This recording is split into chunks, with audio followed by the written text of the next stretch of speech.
దేవుని యొక్క ప్రజలారా, దూరాన సమీపాన ఉన్నటువంటి నా ప్రియ స్నేహితులకు, సహోదరులకు మన ప్రభువును రక్షకుడైన యేసుక్రీస్తు నామములో మీకు శుభము కలుగుగాక. దేవుడు మిమ్మలను, మీ కుటుంబాలను బహుగా దీవించి ఆశీర్వదించునుగాక. మంచిది ప్రియులారా, మరొకసారి ఈ విధముగా కలుసుకొని ప్రభునామాన్ని ఘనపరిచి మహిమపరచడానికి ప్రభు మనకి ఇచ్చినటువంటి ఆయుష్ను బట్టి, ఆరోగ్యాన్ని బట్టి మరొక రోజు, మరొక నెల, మరొక సమయము, మరొక గడియ దేవుడు మనకి ఇస్తున్నాడు. దాన్ని బట్టి ప్రభునామాన్ని మనం ఎంతైనా కీర్తించి గణాలాపన చేస్తూ ప్రభునామాన్ని మహిమపరుస్తూ ఉన్నారు. అపోస్తలుడైన పౌలు మాట అంటాడు, దినములు చెడ్డవి కనుక సమయాన్ని పోనివ్వక సద్వినియోగం చేసుకోనండి, అజ్ఞానులే కాకుండా జ్ఞానము కలిగి నడుచుకోనండి అని పౌలు భక్తులు రాస్తున్నాడు. నిజమే, దినములు చెడ్డవి, సమయాన్ని ఎవరు కూడా పోనివ్వక దేవుడు మీకు ఇచ్చినటువంటి సమయాన్ని ఖచ్చితంగా దాన్ని దేవుని కొరకు ఉపయోగించండి.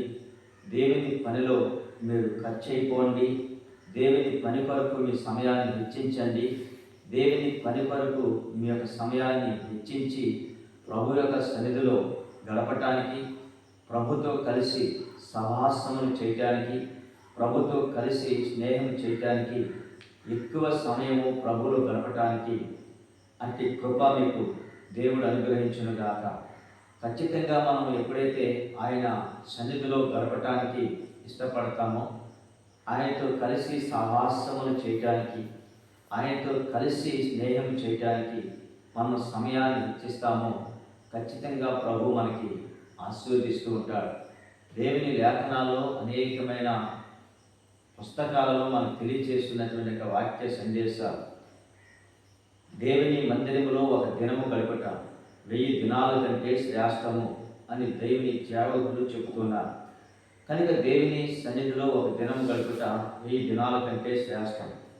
ఒక గంట గడుపుట 1000 గంటల కంటే శ్రేష్టమని దేవుని యొక్క వాక్యంలో మనం చూస్తున్నాం. ఎందుకంటే ఒక దినము గడిపితే 1000 దినాల కంటే విలువైనదిగా దేవుడు దాన్ని హెచ్చించి దాన్ని ఆశీర్వదిస్తున్నట్లుగా మనం చూస్తున్నాం. అంతేకాదు, ఒక గంట గడిపిన 1000 గంటల కంటే శ్రేష్టమని కూడా మనం చూడగలుగుతున్నాం. భక్తిహీనుల గుడారములలో నివసించుట కంటే నా దేవుని మందిర ద్వారమునొద్ద ఉండుట నాకు ఇష్టము అని భక్తులు తెలియజేస్తున్నారు. కనుక ఈరోజు మరొకసారి ఆయన సన్నిధిలో మనము ఒక గంట సేపు గడపటానికి, లేదా ఒక దినమంతా ఆయనతో కలిసి సాహసము చేయటానికి మనం ఎప్పుడైతే ఆ సమయాన్ని ప్రభు యొక్క కృపలో ఇచ్చిస్తామో, ప్రభు యొక్క కృపని మనం అంతగా అధికముగా పొందుకొని మనల్ని, మన కుటుంబాలను, మన సంఘాలను, అలాగనే మనకి అప్పగించిన పరిచర్యలు కూడా దేవుడు అంచెంచులుగా ఆశీర్వదించడానికిను, అంచెంచులుగా అభివృద్ధిపరచబడటానికిను ఇది ఒక మొదటి మెట్టి. ఏది మొదటి మెట్టి అంటే, సమయాన్ని పోనివ్వకుండా దేవుడు మనకిచ్చిన సమయాన్ని సద్వినియోగం చేసుకుంటూ దేవుని సన్నిధిలో మనము గడుపుతూ ఆయనతో కలిసి సహవాసము, స్నేహము చేస్తున్నప్పుడు ఖచ్చితంగా దేవుడు మనల్ని, మన కుటుంబాలను కూడా ఆయన అభివృద్ధి పరుస్తాడని నేను మీకు తెలియజేస్తున్నాను. ఈ ఉదయకాల సమయంలో చిన్న వాక్యాన్ని ధ్యానం చేసి దాన్ని మనము పూర్తి చేయడానికి చిత్తపడదాం. వాక్యము వింటున్నటువంటి నా ప్రియ స్నేహితులారా, సహోదరులారా, దయచేసి దేవుని యొక్క వాక్యము వింటున్నప్పుడు చాలా శ్రద్ధాభక్తులతోటి దాన్ని మనం ఆలకించాలి. ఎందుకంటే మనము ఒక్కొక్కసారి ఏం చేస్తామంటే, ఏదైనా ఒక వ్యక్తి చెబుతున్నప్పుడు వాక్యము ఆ వ్యక్తిని పరిశీలన చేస్తారు. అంతేకాకుండా ఆ వ్యక్తి ఎవరు అని మనము బాగా పూర్తిగా ఆలోచిస్తాం. అతను అంతర్జాతీయ సువార్థకుడు అయితే ఇతను అంతర్జాతీయ సువార్థకుడు, ఇతను మాట్లాడితే దేవుని వాక్యము స్పష్టంగా మాట్లాడగలడు, ఇతను మాట్లాడితే దేవుని గూర్చే మాట్లాడి మనల్ని బలపరచగలడని ఈరోజు ఏం చేస్తున్నారంటే, ఒక అంతర్జాతీయ సువార్థకులు మాట్లాడుతున్నప్పుడు ఆ మాటలు వినటానికి, లేకుంటే ఆ యొక్క యూట్యూబ్ ఛానల్ ఓపెన్ చేసి చూడటానికి ఇష్టపడుతూ ఉంటారు. అది చాలా మంచిది. కానీ నేను చెప్తున్న విషయం ఏంటంటే, దేవుని యొక్క వాక్యము అనేటువంటిది ఒక అంతర్జాతీయ సువార్థకులే కాదు, దేవుడు తన ప్రజలని చిన్నవారినైనా పెద్దవారినైనా దేవుడు వారి వారి సామర్థ్యము కొలది దేవుని యొక్క వాక్యమును వాళ్ళకి ఇచ్చి వారి ద్వారా కూడా మాట్లాడగలడు. ఎందుకంటే ఎవరి సామర్థ్యము కొలది వారికి అతి శక్తిని ప్రభు ఇస్తారు. అలాగనని చిన్నవాడు చెప్తున్నాడు వాక్యము అని మనము వినము. చాలామంది అతను మన మధ్యలో తిరుగుతున్న వ్యక్తి, అతని గురించి నాకు తెలుసు, అతని స్థితి నాకు తెలుసు, అతను మనవాడే కదా, లేదంటే మన యొక్క ప్రజలలో ఒకడే కదా, మన ప్రాంతంలో ఒక వ్యక్తే కదా అని ఇలాగన మనం చాలా ఏం చేస్తామంటే సునకనగా తీసి పారేసినట్లుగా మనం చేస్తాం. క్రీస్తునందు ప్రియమైన నా దేవుని ప్రజలారా, ఎప్పుడు ఎన్నడూ కూడా ఎవరిని ఏ విధమైన చేతనైనా సరే తక్కువ చేసి మాట్లాడటం కానీ చునకన చేసి మాట్లాడటం కానీ మనం చేయకూడదు.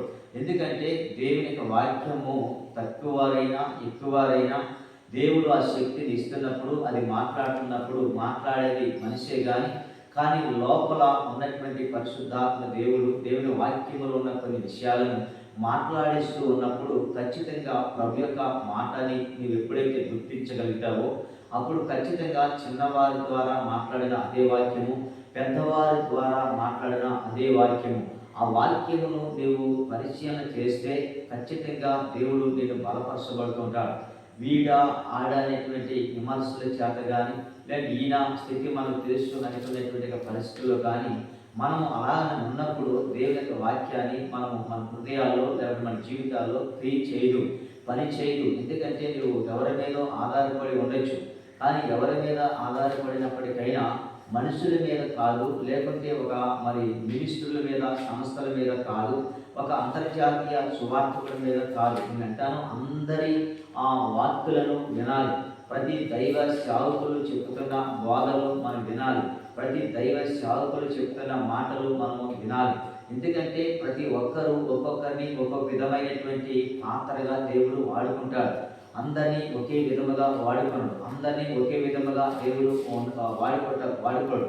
వారి సామర్థ్యం కలిగి దేవుడు వారికి ఇచ్చిన అభిషేకాన్ని బట్టి వారిని దేవుడు వాడుకుంటాడు. కనుక మనము వినటం వలన విశ్వాసమును కలుగుతున్నది, అది క్రీస్తుని కూర్చిన మాట వలన కలుగుతున్నది అని చెప్పబడుతున్నట్లుగా ప్రతి ఒక్కరూ ఎవరు చెప్పిన వాక్యాన్ని మనం దాన్ని చాలా శ్రద్ధగా కనుక ఆలకిస్తే తండ్రి ఆ యొక్క వాక్యం ద్వారా నీవు బలపరచబడతావు.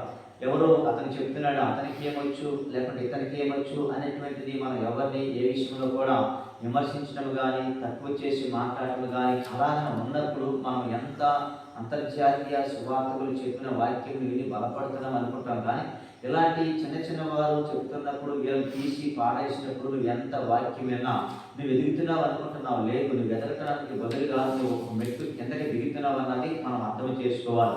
ఎందుకంటే నీవు వాక్యాన్ని వింటున్నావు, కానీ ఎవరో చెప్పిన దేవుని సేవకులు గొప్ప గొప్ప సేవకులు చెప్పిన దాన్ని బట్టి విని అదే వాస్తవం అనుకుంటున్నావు. వాస్తవం కాదని నేను చెప్పట్లే, కానీ మరొకరు చెప్తుంటే ఈయనకేం రాదు అన్నటువంటి ఆలోచనలు లేకపోతే అలాంటి ఉద్దేశ భావోద్రేకాలను కలిగి కనుక మీరు ఉంటే నీవు ఎంత ఎదిగినా కానీ ఆ మాటలు కనుక ఆలోచన కనుక నీలోకి వస్తే ఖచ్చితంగా నీవు ఒక మెట్టు కిందకు దిగుతున్నావు అన్నదే జ్ఞాపకం చేసుకోవాలి. ఎందుకంటే ఒకవేళ నీవు వింటున్నటువంటి బోధల కంటే మరొక చిన్నవారు ఎవరైనా బోధలు చేస్తున్నప్పుడు ఆ బోధ నీవు వింటున్నప్పుడు అతని గురించి నువ్వు చేయవలసిన విషయం ఏంటంటే తక్కువ చేసో చిన్న చూపు చేసి చూసి మాట్లాడటం కాదు, కానీ ప్రభువా అదిగో నీ దాసుడు దేవుని యొక్క వాక్యాన్ని మాట్లాడుతున్నాడు, దేవుని యొక్క చిత్తాన్ని జరిగించాలని నీ దాసుడు ఆ యొక్క పని మీద ఊరుకొని జరిగిస్తున్నాడు, తనను కూడా మీరు వాడుకోనని కానీ ఆత్మీయంగా నీవు తన విషయమై ప్రార్థనాపూర్వకంగా కనుక నువ్వు ఉండి ప్రార్థన చేస్తే కనుక ఖచ్చితంగా నీ ప్రార్థన ఆలకిస్తాడు.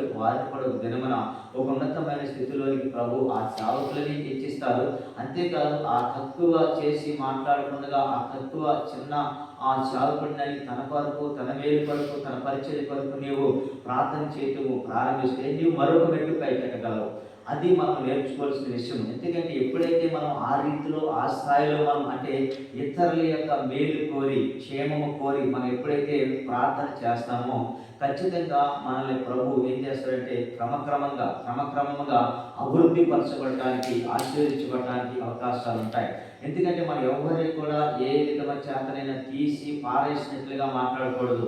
దేవుని యొక్క వాక్యములో ఒక మాట రాయబడింది, తను తాను తగ్గించుకునేవాడు హెచ్చించబడుతున్నాడు, తను తాను హెచ్చించుకునేవాడు తగ్గించబడుతున్నాడని వాక్యంలో మనం చూస్తాం. ఎప్పుడు కూడా మనము తగ్గించుకునే స్వభావం మనకు ఎప్పుడైతే కలిగి ఉంటుందో, లోబడే స్వభావం మనకు ఎప్పుడైతే కలిగి ఉంటుందో, మనం ఖచ్చితంగా తగ్గించుకునేటప్పుడు మనం హెచ్చిస్తాడు, లోబడేటప్పుడు దేవుడు మనల్ని బలపరుచుకుంటూ వస్తాడు. కనుక ఈ రెండు విషయాలు ప్రతి క్రైస్తవ విశ్వాసులు కానీ సేవకులు కానీ ఈ రెండు విషయాలు మనం నేర్చుకోవాలి. ఎందుకంటే మనకంటూ ముందు గొప్ప గొప్ప దైవ సేవకులు వాక్యాన్ని చెప్పారు, అనేకమైన ప్రజలను దేవుని తట్టు తిప్పారు. వాళ్ళు పడిన ప్రయాస, వాళ్ళు పడిన కష్టము చాలా గొప్పది కాదనట్లే. ప్రభునందు ప్రయాస వ్యర్థము కాదని వాక్యంలో మనం చూస్తున్నాం. ఎందుకంటే ఆయన నందు పడుతున్న ప్రయాస వ్యర్థము కాదు. ప్రభు దగ్గరే నీ జీతము, ప్రభు దగ్గరే నీ ఫలము, ప్రభు దగ్గరే నీ కష్టానికి ప్రతిఫలము. అయితే నీ తర్వాత మరొకరు నీలాగన బోధించకపోయినా నీలాంటి పని దేవుడు మరొకరికి ఒకవేళ అప్పగిస్తే ఆ పని వారు ఒకవేళ ఆ యొక్క స్థితి కలిగి వారికి ఇచ్చిన ఆ స్థితిని బట్టి ఆ పరిధిలో వారు పని చేసుకుంటూ వెళ్తున్నప్పుడు ఇంతకుముందు చేస్తున్నటువంటి దైవ సేవకులైనటువంటి వారందరికీ కూడా ఆ వ్యక్తిని ఎంకరేజ్ చేయాలి, లేకుంటే వారిని చేతనైతే బలపరచాలి. ఆర్థికంగా ధనమేమని ఎవరు కోరుకొనరు. కాకపోతే వారు సీనియర్ ఒక పార్టీస్ కనుక, సీనియర్లు ఒక దైవ సేవకులు కనుక వెనకమాల కూడా దేవుడు ఎంచుకొని చిన్నవారిని నిలబెడుతున్నప్పుడు వాళ్ళు చేయవలసిన ప్రోత్సాహం ఏంటంటే, తమ్ముడు లేకపోతే సహోదరుడా, నువ్వు చేస్తున్న పని మంచిది, కాకపోతే నువ్వు నడిపిస్తున్నటువంటి నడిపింపుడు ఫలానా వాక్యం విషయంలో కాస్త పొరపాటు మాట్లాడావు, లేదా తప్పు మాట్లాడావు, అది ఇలా కాదు, అలా సరి చేసుకుని ఇలా మాట్లాడు అని వాళ్ళు ఎంకరేజ్ చేసేదే దేవుని యొక్క సేవకుని యొక్క బుద్ధి లక్షణాలు. అంతేకాని విమర్శించి నువ్వు వెనకమాలొచ్చావు, నీకు ఇంకా ఆ 3 బుధవారాలు కూడా కాలేదు, లేకుంటే ఇక నీకు 3 వారాలు కూడా కావలేదు, నువ్వు ఎక్కడ బైబిల్ ప్రయత్నం చేసావు, లేకపోతే ఎక్కడ నువ్వు తర్ఫీదు పొందావు, అసలు దేవుని వాక్యముల గురించి నీకు ఏమి తెలుసు, దేవుని వాక్యముల గురించి నీకు ఏమి అర్థం కాదు కదా, నువ్వు అసలు ఎక్కడ అభిషేకించబడ్డావు, నీ సంస్థ ఏంటి, నీ మినిస్ట్రీ ఏంటి, నీ పరిచర్య ఏంటి అని ఇలాగ విమర్శించి వాళ్ళని మనం కించిపరచకూడదని నేను మీకు జ్ఞాపకం చేస్తున్నాను. ఎందుకంటే ప్రియమైన దేవుని ప్రజలారా, మన పిల్లలే ఉన్నారు. మన పిల్లలు వాళ్ళు ఏడాదికి ఎదురు కొంతమంది నడుస్తూ ఉంటారు, కొంతమంది 4 సంవత్సరాలు 3 సంవత్సరాలు వచ్చేంత వరకు కూడా వాళ్ళు నడవలేదు. వాళ్ళు తోడికాలతోటి నరాల్లో శక్తి లేక బలహీనత లేక నడవలేకపోతారు. అలాంటప్పుడు ఆ తండ్రి తల్లి ఎంత ప్రయాసపడతారంటే ఆ బిడ్డల కొరకు అంత ప్రయాసపడతారు. తిరగని హాస్పిటల్ ఉండవు, చేయని వైద్యాలు ఉండవు. ఎందుకంటే అతడు నడవలసిన స్టేజీకి వచ్చాడు, నడవలేకపోతున్నాడు. కనుక నా తల్లి తండ్రిగా ఏం చేస్తారంటే చాలా ఎంకరేజ్ చేసి, చాలా ప్రోత్సహించి, అతనికి ఏదో కర్రబడ్డో చెక్కబడ్డో చేసి చాలామంది డాక్టర్ దగ్గర తీసుకెళ్ళి ఆ కాలంలో ఉన్న చచ్చెడిపోయిన నరాల గురించి బాగు చేయడానికి చాలా ప్రయత్నాలు చేస్తూ ఉంటారు. అయితే ప్రియమైన దేవుని ప్రజలారా, అతను నడక వచ్చేంత వరకు తల్లిదండ్రుల యొక్క బాధ్యత. అలాగనే నీ తర్వాత చేయబోతున్నటువంటి చిన్న చిన్న వారు కూడా ఆ నడక నడుస్తున్నప్పుడు వాళ్ళకి నీ కుమారుడిని ఎలాగైనా చేయి పట్టుకుని వెన్నుతట్టి చక్కని ఆలోచన చెప్పి నీ కుమారుడికి నడక నేర్పిస్తున్నావో, అలాగనే నీ సంఘంలో కానీ, లేక మన సంఘాల్లో కానీ, లేకపోతే బయట ఎవరైనా కానీ ఈ పని కొరకు దేవుడు ఏర్పాటు చేసుకుని నిలబెట్టుకుని నడిపిస్తున్నప్పుడు మనము కూడా వాళ్ళకి ఎంకరేజ్ చేసి చేపట్టుకుని నీ కుమారుడిని ఎలాగైనా నడిపిస్తున్నావో అలాగనే వాళ్ళకి చేపట్టుకుని నడిపించడం కాదు కానీ ప్రోత్సహించండి. నీవు చేస్తున్న పని మంచిది, ఇంకా అనేకమైన నూతన ఆత్మలు ఉన్నాయి, అనేకమైన ప్రాంతాలకు వెళ్ళండి, అనేకమైన గ్రామాలకు వెళ్ళండి, అనేకమైన స్థలాలకు వెళ్ళండి. నీకు ఓపిక ఉన్నంత వరకు దేవుడు నీకు ఇచ్చినటువంటి ఆరోగ్యాన్ని బట్టి, శక్తిని బట్టి స్థలాలకి ప్రాంతాలకు వెళ్ళి దేవుని సువార్తను ప్రకటించి అనేకమైన ప్రజలను నీ ఒత్తిగా నీవు దేవుని వైపు తిప్పండి అని వాళ్ళని ప్రోత్సహించేటువంటి రీతిగా దేవుని సేవకులుగా మనం ఉన్నప్పుడే దేవుని యొక్క పరిచర్యలు అభివృద్ధి పరచబడతాయి. మన గ్రామాల్లో ఉన్న సంఘాలు, మన ప్రాంతాల్లో ఉన్న ప్రజలు, మన గ్రామం కూడా దీవించబడాలంటే ఇదే పని చేయాలి. ప్రభువుని యేసుక్రీస్తు కూడా అదే చెప్పాడు. ఏం చెప్పాడంటే, మీరు సర్వలోకానికి వెళ్ళండి, సర్వలోకానికి వెళ్ళి సర్వ జనులను శిష్యులుగా చేయండి, లేకపోతే సర్వలోకానికి సువార్తను ప్రకటించండి అని ప్రభువుని యేసుక్రీస్తు కూడా తన 12 మంది శిష్యులని ఆ విధంగా పిలుచుకొని చెప్పాడు. ఖచ్చితంగా ఎప్పుడైతే ప్రభు అలా చెప్పకమంటే వాళ్ళందరూ కూడా చక్కగా దేవుని యొక్క వాక్యాన్ని 3.5 సంవత్సరాలు యేసు ప్రభు చుట్టూ తిరిగి వాళ్ళు చక్కగా నేర్చుకోగలిగారు. చక్కగా దేవుని చుట్టూ తిరిగి వాళ్ళు అభిషేకించబడిన తర్వాత ప్రభు చెప్పిన మాటను బట్టి వాళ్ళు భూదిగంతముల వరకు వెళ్ళి దేవుని సువార్తను ప్రకటించారు. ఆ ప్రకటించడం ద్వారానే ఇదిగో మన భారతదేశానికి కూడా కొన్ని వేల సంవత్సరాల క్రితమే వచ్చినటువంటి సువార్త పరిచర్య ఇప్పటికీ అనేకమైన వారు, మనం ముందు తరం వారు, ఇప్పుడు మన తరం వారు, తర్వాత మన కాలం, తర్వాత వెనకాల మరొక తరం వారు కూడా రాబోతున్నారు. రావాలి. ఎందుకంటే అనేకమైన వారు దేవుని పరిచర్య చేయడానికి, దేవుని యొక్క వాక్యాన్ని అందించడానికి, బోధించడానికి, ప్రకటించడానికి సువార్తకులుగా కాపర్లుగా అపోస్తలుడైన పౌలు ఒక మాట రాస్తాడు ఎఫెసీ సంఘానికి. ఏమని రాస్తాడంటే ఆయన సంపూర్ణముగా పరిశుద్ధులు సంపూర్ణమైనట్లుగా క్రీస్తు శరీరము క్షేమాభివృద్ధి చెందినట్లుగా కొందరిని ప్రవక్తలుగాను, కొందరిని అపోస్తలుగాను, కొందరిని సువార్తలుగా, కొందరిని కాపర్లుగా, కొందరిని ఉపదేశకులుగా నియమించాలనేటువంటి మాట దేవుని యొక్క లేఖనాల్లో మనం చూస్తుంటాం. ఎందుకంటే వీళ్ళందరూ కూడా సంఘంలో ఈ 5 పరిచర్యలు ఉండాలి. ప్రతి సంఘంలో వాళ్ళని మనం పంపించాలి. మనం వెళ్ళలేని పరిస్థితులు ఉన్నప్పుడు మనకు అప్పగించిన పరిధిలో సేవ చేసుకుంటూ మన వెనకమాల ఉన్నటువంటి ఆ టీంని తయారు చేసి పంపించాలి. ప్రభువుని యేసుక్రీస్తు అదే చేశాడు. ఏం చేశాడు? 12 మంది శిష్యులకి అదే నేర్పించి వాళ్ళకి అభిషేకించి సర్వలోకానికి వెళ్ళమని ఒక టీంని తయారు చేసి పంపించాడు. క్రీస్తునందు ప్రియమైన దేవుని ప్రజలారా, ఇప్పుడు మనకి వయసు అయిపోతుంది, మనకి ఆయుష్ తరుగుతుంది, మనం ఇంకా ఎక్కువ కాలం బ్రతకలేము, ఎక్కువ రోజులు మనము ఉండలేము.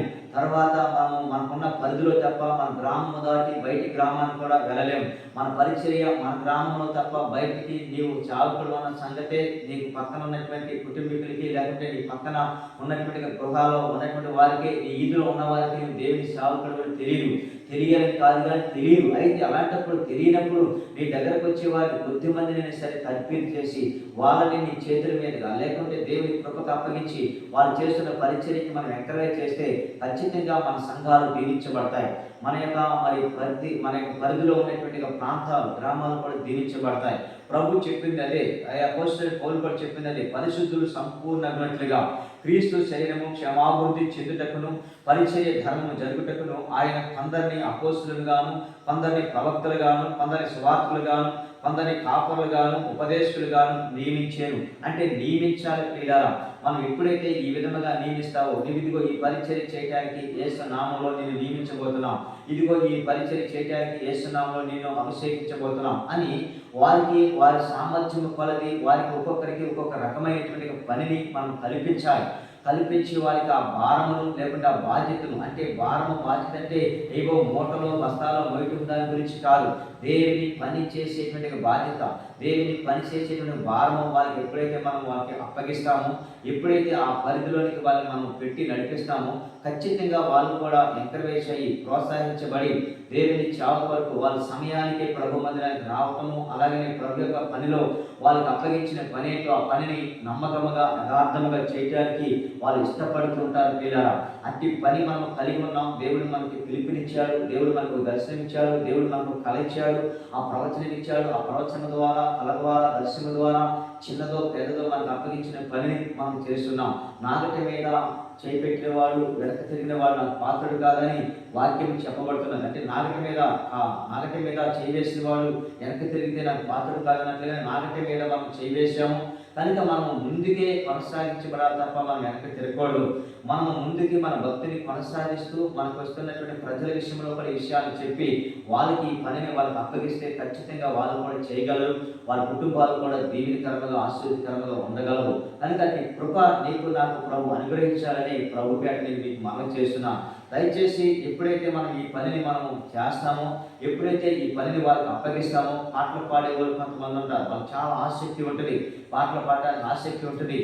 అయితే దేవుని సేవకులు మీరు పాటలు పాడగలరమ్మా అని మనం కొంచెం వాళ్ళకి ఎంకరేజ్ చేస్తే వాళ్ళు ఖచ్చితంగా పాడటానికి నిలబడతారు. ఒకరోజు లేక 2 రోజులు 3 వారాలు వాళ్ళకి భయం ఉంటుంది. తర్వాత అక్కడి నుంచి కూడా వాళ్ళు నిలబడి పాట పాడటం ప్రారంభించినప్పుడు దేవుని యొక్క శక్తి చేత వాళ్ళు కూడా ఆవరించబడి, లేదంటే దేవుని శక్తి చేత నింపబడి వాళ్ళకి ఒక కొంచెం ధైర్యం వస్తుంది. ఈ పాట ద్వారా వాళ్ళు ఉజ్జీవించబడుతున్నారు ప్రజలనుకుని వారు కూడా ఆశీర్వదించబడుతుంటారు. భయం పోతే, వాళ్ళకి దిగులు పోతే, బెంగ పోతే. అలాగే ప్రార్థన చేయాలని కొంతమందికి ఆశ ఉంటుంది. పిల్లరా, ప్రార్థన చేయాలని ఆశ ఉంటుంది, కానీ వాళ్ళు చేయలేరు. అయితే దేవుని సావుకులుగా మనం గుర్తించామా, నువ్వు ప్రార్థన చేయగలవు అని వాళ్ళకి వ్యక్తిగతంగా సమాజంలో వారికి వచ్చినప్పుడు వాళ్ళకి ఒక 5 నిమిషాలు 10 నిమిషాలు చేయించడం మనం నేర్పిస్తే వాళ్ళు 1 వారం 2 వారాలు ఒకరు భయపడతారు. తర్వాత 3వ వారం ఖచ్చితంగా వాళ్ళు అవలేలుగా ఆ 10 నిమిషాలు ప్రార్థన చేయగలిగే వారు గంటల తరబడి ప్రార్థన చేయడానికి కూడా దేవుడు వారికి కృపను దయచేస్తారు. ఇదంతటికీ కారణము కేవలం ఏంటంటే దేవుని యొక్క శక్తి, దేవుని యొక్క అభిషేకం. మొదటగా దేవుని సేవకులు వాళ్ళకి ఇవ్వాల్సినటువంటి ఈ యొక్క ప్రోత్సాహం ఎప్పుడైతే చెప్తామో వాళ్ళు ఆ పని చేయగలరు. కొంతమంది వాక్యం చదువుతారు, తప్పులే చదవచ్చు, అయితే మనం వాళ్ళని ఎంకరేజ్ చేయాలి. మరి చదువుటం ప్రారంభించావా? ప్రారంభించు. ఒక్కొక్కసారి సందర్భంలో ఏంటంటే కొన్ని వంశావళి చరిత్ర తెలిస్తే అర్థం కాకపోవచ్చు, అయినా అర్థం కావట్లేదని మానుకోవద్దు. దాన్ని మీరు ఏం చేయాలంటే మీరు అర్థం అవ్వద్దు, కానీ ఆ చదవటం ప్రారంభించండి, ఓపిక చేసుకోనండి, చదవండి. ఒక దినమున ఆ యొక్క దేవుడు ఖచ్చితంగా మీకు ఆ చదవటానికి కృపను అనుగ్రహిస్తారని మనం చెప్పాలి. అయితే నీకు చదవటం రావట్లేదేమో మానేసి అనమనుకో, వాళ్ళు ఎప్పుడు కూడా ఆ బైబిల్ జోలికి వెళ్ళరు. అంతేకాకుండా ఆ దేవుని మందిరానికి కూడా వాళ్ళు రావటం మానేస్తారు. కొన్ని రాకపోయినా పర్వాలేదు, కానీ కొన్ని వేరే సవాసానికి వెళ్ళి అక్కడనే బలపడతారనుకుంటే అక్కడ కూడా బలపడడానికి అవకాశం లేకుండా ఎక్కడికి వెళ్ళకుండా లోకంలో కలిసిపోయి లోకానుసారం జీవించి వాళ్ళు ఏమైపోతారంటే ఆ అర్థం కానిటువంటి వ్యర్థమైన భక్తులను వెళ్ళిపోయి నాచడానికి వాళ్ళు పంపించేటువంటి స్థాయిలోనికి దేవుని సేవకులుగా మనమే ఆ రీతిగా ఉంటున్నామనే విషయాన్ని కూడా నేను జ్ఞాపకం చేస్తున్నాను. కనుక మనం ఎంత మట్టికి వాళ్ళు చదివే వాళ్ళకి చదవమని చెప్పాలి, ప్రార్థించే వాళ్ళకి ప్రార్థించమని చెప్పాలి, పాటలు పాడే వాళ్ళకి పాటలు పాడండి అని చెప్పాలి. అంతేకాదు సువార్త పని చేయడానికి వాళ్ళు ముందుకు వస్తున్నప్పుడు చేయమని చెప్పాలి. ఎందుకంటే ఇలాంటి పనులన్నీ కూడా మనం నేర్పించాలి, ఖచ్చితంగా చెప్పాలి.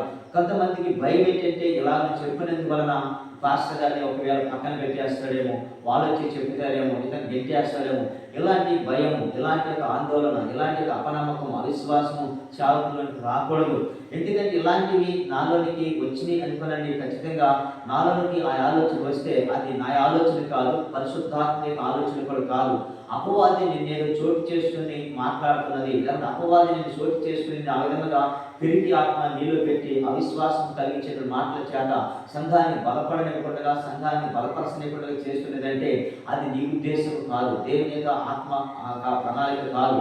అది ఏదో ఒక ఆత్మ నిన్ను ప్రేరేపిస్తున్నది అన్నది నువ్వు ఖచ్చితంగా గుర్తించినప్పుడే అప్పుడు సంఘాన్ని నువ్వు ఏం చేస్తావంటే శిష్యులుగా తయారు చేయగలవు. ఎందుకంటే మనం సంఘాన్ని శిష్యులుగా ఎప్పుడైతే తయారు చేస్తామో ఖచ్చితంగా వాళ్ళందరినీ కూడా ఆ విధంగా నియమిస్తామో వాళ్ళందరూ కూడా ఎలా ఉంటారో తెలుసా, తలకు ఒక పని చేసుకుంటూ దేవుని సంఘాన్ని బలపరచడానికి అవకాశం ఉంటుంది. మన లోకంలో సామెత తెలుసు. ప్రియమైన దేవుని ప్రజలని కొన్ని హెచ్చరికలు మాత్రమే ఈ రోజు మీకు ఇస్తున్నాను. దయచేసి నన్ను మీరు అర్థం చేసుకుంటారని నేను జ్ఞాపకం చేస్తున్నాను. ఒక తండ్రికి 4 కుమారులు ఉన్నారనుకోనండి. ఉదాహరణగా ఆ తండ్రికి 4 కుమారులు ఉన్నప్పుడు 4 కూడా కష్టపడేటువంటి స్థాయిలోకి వచ్చారు. 18 సంవత్సరాల వయసు, 20, 21, 22 సంవత్సరాల వయసులో ఉన్నారు. 4 కూడా 4 రకాలైనటువంటి జాబులు చేస్తున్నారు, లేకపోతే 4 రకాలైనటువంటి పనులు చేస్తున్నారు. 4 కూడా 4 రకాలైన పనులు చేసి సాయంకాలం కల్లా వచ్చేసరికి 4 కూడా 4 రకాలైనటువంటి డబ్బులు తీసుకొచ్చి ఆ తల్లిదండ్రులకు ఇస్తే ఆ తల్లిదండ్రులు ఆ 4 తీసుకొచ్చినటువంటి కష్టార్జితాన్ని వాళ్ళు పోగు చేస్తారు. అది మంచి పని అని కూడా మనం చూస్తున్నాం. లేదు 4 పెద్దోళ్ళు పంపించి కొంత దాచుకున్నాడు, చిన్నోడు అసలు ఇవ్వలేదు అనుకోనండి. ఇలాంటి పరిస్థితులు ఉన్నాయనుకోనండి. ఎవరి దారి వాళ్ళదే, ఎవరి ఎమిన తీరు వాళ్ళదే అయిపోతుంది. కుటుంబము ఐక్యత కలిగి ఉండాలంటే, సంఘం ఐక్యత కలిగి ఉండాలంటే, సంఘంలో ఉన్న ప్రజలందరూ కూడా అంతే. తల్లికి 4 బిడ్డలు ఉన్నప్పుడు ఆ 4 బిడ్డలు కూడా కలిసినటువంటి పని చేస్తున్నప్పుడు వాళ్ళు కష్టార్జితం అంతా తీసుకొచ్చి తల్లి తండ్రి చేతులు పెడుతున్నప్పుడు తల్లి తండ్రి ఏం చేస్తారంటే 4 కొడుకుల గురించి ఒక బాధ్యత తీసుకోగలరు. వాళ్ళు ఎలాంటి బాధ్యత అంటే వారికి వివాహాలు చేయాలి, గృహాలు కట్టాలి, వారికి మంచి ఇల్లు కట్టాలి అని ఆ తల్లి తండ్రికి ఎలాంటి ఆలోచన కలిగి ఆ తెచ్చిన ధనమంతా కూడా సమకూర్చి ఆ బిడ్డల కొరకు వారు శ్రమ పడతారు. అలాగే సంఘం కూడా ప్రియులారా, నేను మరొకసారి హెచ్చరిస్తున్న విషయం ఏంటంటే సంఘాల్లో ఉన్నటువంటి వారు స్త్రీలు కానీ పురుషులు కానీ విశ్వాసమైన ప్రతి ఒక్కరు కూడా ఎలాగ ఉండాలని మీకు నేను జ్ఞాపకం చేస్తున్నట్టే ఆ సేవకుడికి మీరు సపోర్ట్గా ఉండాలి. ఆ సేవకుడిని బలపరిచేవాడిగా మీరు ఉండాలి తప్ప ఎవరిది వాళ్ళగా ఒక ఇస్తరాలు చింపినట్లుగా ఉండకూడదు. ఎందుకంటే క్రీస్తు శరీరం క్షేమాభివృద్ధి చెందు నిమిత్తమే ఎలాగ మిమ్మల్ని అందరినీ కూడా ఏర్పాటు చేశాడు కనుక మీరు ఆ స్థాయి నుండి కనుక వచ్చి సంఘాన్ని బలపరిచి, సంఘాల్లో పాటలు పాడే తలంతుంటే పాటలు పాడి బలపరచండి. అలాగనే వాక్యం చెప్పే తలంతుంటే వాక్యం చెప్పి బలపరచండి. సువార్త చెప్పేటువంటి యోగ్యత అర్హత ఇస్తే సువార్త చెప్పి అనేకమైన ప్రజలను సంఘంలో నడిపించండి. సంఘంలో నుంచి వెలపలకు కాదు, వెలపలు ఉన్న వారికి సువార్త చెప్పి సంఘంలోనికి తీసుకురావడం అనేటువంటి అది మంచి పని. దాంతో పని ఇంకోటి ఏంటంటే ఆ సంఘంలోనికి కూడా తీసుకొచ్చేటువంటి వారిని ఎవరంటే వాక్యము ఎరిగిన వారిని కాదు, వాక్యము ఎరగిన వారిని తీసుకురావాలి. దేవుని చిత్తమును తెలిసిన వారిని కాదు, దేవుని చిత్తము తెలియనటువంటి వారిని, అనేక దేవునికి దూరముగా ఉన్న వారిని, దేవునికి వ్యతిరేకమైన వారికి, దేవుని సువార్తను చెప్పి ప్రయాసపడి కష్టపడి వాళ్ళకి దేవుని యొక్క సన్నిధిని రుచి చూపించేటువంటి బాధ్యత ఈ యొక్క అపోస్తులకు ఉంది, అలాగనే ఈ యొక్క ప్రవక్తలకు ఉంది, అలాగే ఈ యొక్క దేవుని యొక్క వాక్యంలో ప్రవక్తలకు ఉంది, అపోస్తులకు ఉంది, సువార్తలకు ఉంది, కాపర్లకు ఉంది, ఉపదేశకులకు ఉంది. ఈ పని మనం అలాగే చేసి ఆ సంఘంలో తీసుకొచ్చి మనం ఆ సంఘంలో కూర్చొని పెడితే ఆ సంఘంలో కాపరి వాళ్ళకి ఏం చేస్తారంటే వాక్యము ద్వారా బలపరుస్తూ ఉంటాడు, వాక్యము ద్వారా వాళ్ళ హృదయాలను కడుతూ ఉంటాడు, వాక్యము ద్వారా వాళ్ళ కుటుంబాలను కట్టడానికి, వాక్యము ద్వారా వాళ్ళ స్థితులను తెలుసుకుని, వాక్యము ద్వారా వాళ్ళ స్థితిగతులను బట్టి ప్రార్థనాపూర్వకముగా వాక్యము ద్వారా వాళ్ళ కుటుంబాన్ని కట్టి దేవుని కృపకు అప్పగించి దేవునికి నిలబెట్టడానికి ఆ కాపరికి అతి కృపని ప్రభు ఇస్తారు. మీకు కూడా ఇచ్చింది ఏంటంటే ఈ విధముగా మీరు బయట ఉన్న ప్రజలను లోపలికి తీసుకురావాల్సినటువంటి బాధ్యత ఈ అపోస్తలులకి, ప్రవక్తలకి, ఈ సువార్తలకి, ఉపదేశకులకి ఉన్నది. ఆ పని మనం ఎప్పుడైతే చేస్తామో ఖచ్చితంగా అక్కడ చెప్తున్న మాట ఏంటంటే క్రీస్తు శరీరము క్షేమాభివృద్ధి చెందింది. అప్పుడు అంటే క్రీస్తు యొక్క శరీరము క్షేమాభివృద్ధి చెందాలంటే, సంఘము క్షేమాభివృద్ధి చెందాలంటే, సంఘము అంచెంచులుగా అభివృద్ధి పరచబడాలంటే, సంఘము అంచెంచులుగా దీవించబడాలంటే ఈ స్థాయిలో ఉండాలి తప్ప ఇప్పటి కాలంలో ఈ చావుకులు చెప్తున్న ఈ విషయాన్ని బట్టి ప్రజలు ఏం చేస్తారంటే తన ఇల్లుని తన కట్టుకోలేనటువంటి పరిస్థితి, అంటే తన సంఘాన్ని తాను కట్టుకోలేనటువంటి పరిస్థితి. చావుకులు ఎంత చెప్తున్నప్పటికీ కూడా వారి ఇల్లుని కట్టుకునకుండా వేరొక ఇల్లుని బాగు చేయడం గురించో లేకపోతే వేరే స్థాయిలోని వెళ్ళడం గురించో ఇలాంటి పరిస్థితులు ప్రజల జీవితాల్లో మనం చూస్తున్నాం. అలాంటి కాదు, మొదటిగా మన ఇల్లుని మనం కట్టుకోవాలి, అంటే మొదటిగా మన కుటుంబాన్ని మనం కట్టుకోవాలి, అప్పుడు మన సంఘాన్ని మనం కట్టుకోవాలి, తర్వాత అప్పుడు మనకి అనేకమైన కుటుంబాన్ని మనం కట్టడానికి సిద్ధపడాలి. ఎందుకంటే ప్రభు యేసుక్రీస్తు చెప్తున్న మాటలు పడవే. జ్ఞానవంతురాలు తన ఇల్లును కూడా కట్టుకుంటుందని సొలొమోను జ్ఞాని ఈ మాటలు మనకు తెలియజేస్తున్నారు. జ్ఞానంతో మన కుటుంబాన్ని కట్టాలి, జ్ఞానంతో సంఘాన్ని కట్టబడాలి, అలాగే జ్ఞానంతో మనం నడవాలి. ఇలాంటి పరిస్థితుల్లో మనం ఎప్పుడైతే ఉంటామో ఖచ్చితంగా అనేకమైన వారికి మనము మార్గదర్శకం ఉండగలం, అనేకమైన వారిని ప్రభు యొక్క సన్నిధికి ప్రభు యొక్క ప్రజలను నడిపించగలం. ఆ రీతిగా మనం ఎప్పుడైతే చేస్తామో ఖచ్చితంగా దేవుడు నిన్ను, నీ కుటుంబాన్ని దీవిస్తాడు, నిన్ను, నీ సంఘాన్ని దీవిస్తాడు, నీ ఉన్న పరిధిలో ప్రాంతాన్ని, గ్రామాన్ని కూడా దీవిస్తాడు.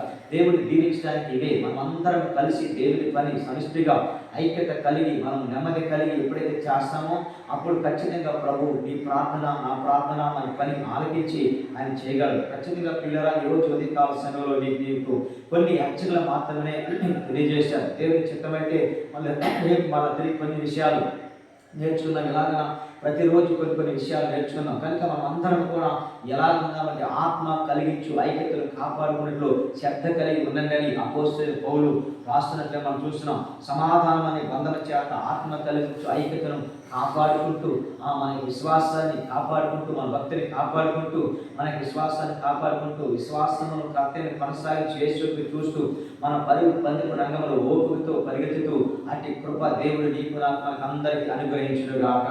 ఈ మాటలు దీవించునుగాక. చిన్న ప్రార్థన చేద్దాం. పరిశుద్ధమును నమ్మకమును పరలోకమందున్న మా తండ్రి, మీకు స్తోత్రాలు, వందనాలు తెలియజేస్తున్నాను ప్రభా. మరొకసారి ప్రభా ఈ యొక్క సమయంలో ఈ రీతిగా ఆయన నీ నామాన్ని గణపరచడానికి, మహిమపరచడానికి, నిన్ను ఆరాధించడానికి, అయా నేను స్తుతించడానికి, ఆయన మీరు మాకు ఇచ్చినటువంటి ఆయుష్ను బట్టి, ఆరోగ్యాన్ని బట్టి, ఆయన మీరు మాకు ఇచ్చినటువంటి కృపను బట్టి నేను స్తుతిస్తూ మహిమపరుస్తున్నాం ప్రభా. నీ లేఖనంలో నుంచి కొన్ని హెచ్చరిక మాటలు మాకు మీరు తెలియజేసుకుంటూ వచ్చారు. ఆ మాటలు మా కుటుంబాలకి, సంఘాలకి దీవెనకరంగా ఉంచండి, మా ప్రాంతానికి, గ్రామానికి దీవెనకరంగా ఉంచండి, ఆయా గ్రామంలో ఉన్న సంఘాలను, సంఘ కాపులను దీవెనకరంగా ఉంచండి. ప్రతి సంఘంలో ఉన్న కలవరాలు, కొలతలు వేస్తున్నాము, కొట్టివేస్తున్నాం ప్రభా. ప్రతి సేవకులకి, సంఘములకు సమాధానం, ఐక్యత, నెమ్మది, క్షేమం, సమృద్ధి దయచేయమని ప్రార్థన చేస్తున్నాం. అయా మీకు స్తోత్రాలు వందనాలు ప్రభు. ముఖ్యంగా ఈ యొక్క ఉదయించే యేసుక్రీస్తు సంఘమును దీవించండి. ఈ యొక్క ఉదయించే యేసుక్రీస్తు సంఘం యొక్క పరిచర్యలు 30 60 100 మీరు ఆశీర్వదించండి. సంఘానికి వస్తున్న ప్రతి కుటుంబాలను దీవించండి. వారు చేస్తున్న వ్యవసాయాలు, వ్యాపారాలు, ఉద్యోగాలు, చేపల చెరువులు, కిరాణా షాపులు దీవించమని ప్రార్థన చేస్తున్నాం.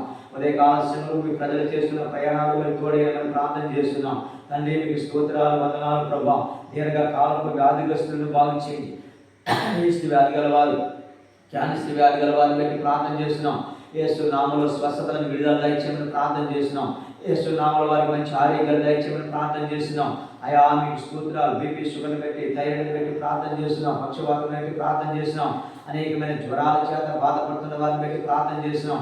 ప్రతి రోగులకి స్వస్థతలను దయచేయండి, మంచి ఆరోగ్యాలను దయచేయమని ప్రార్థన చేస్తున్నాం. నా బ్రతుకు ఇంతే అనుకున్న వారికి ప్రభా ఒకసారి వాక్యం చేత దర్శించండి, బలపరచండి, వాక్యం పంపించండి. ఆయన ప్రతి కుటుంబం మీద మీరు సన్నిధిని ఉంచమని ప్రార్థన చేస్తూ గ్రామాన్ని దీవించండి, అధికారులను పెద్దలు దీవించండి. ఆయా పూర్వకాలంలో ఉన్న వైభవాన్ని మళ్ళా తిరిగి మా గ్రామాలకు మీరు దయచేయమని ప్రార్థన చేస్తున్నాం. ఆయన BCSC గ్రామాలను దీవించి ఆశీర్వదించమని ప్రార్థన చేస్తున్నాం. తండ్రి మరి ముఖ్యంగా మా గ్రామాలను దీవించి ఆశీర్వదించమని, సమస్త ఘనత మహిమ ప్రభావములను మీరు మాత్రమే పొందుకొనమని మీ ప్రియ కుమారుడు రక్షకుడైన యేసు క్రీస్తు నామములో ఈ ప్రార్థనను సమర్పించి పొందినాము తండ్రి. ఆమేన్. యేసు రక్తమే చేయి ప్రభు, యేసు రక్తమే చేయి, యేసు రక్తం సంపూర్ణ విషయం కలుగుగా, అపవాది క్రియలు అనంత నాశనం కలుగుగా. ఆమేన్, ఆమేన్, ఆమేన్.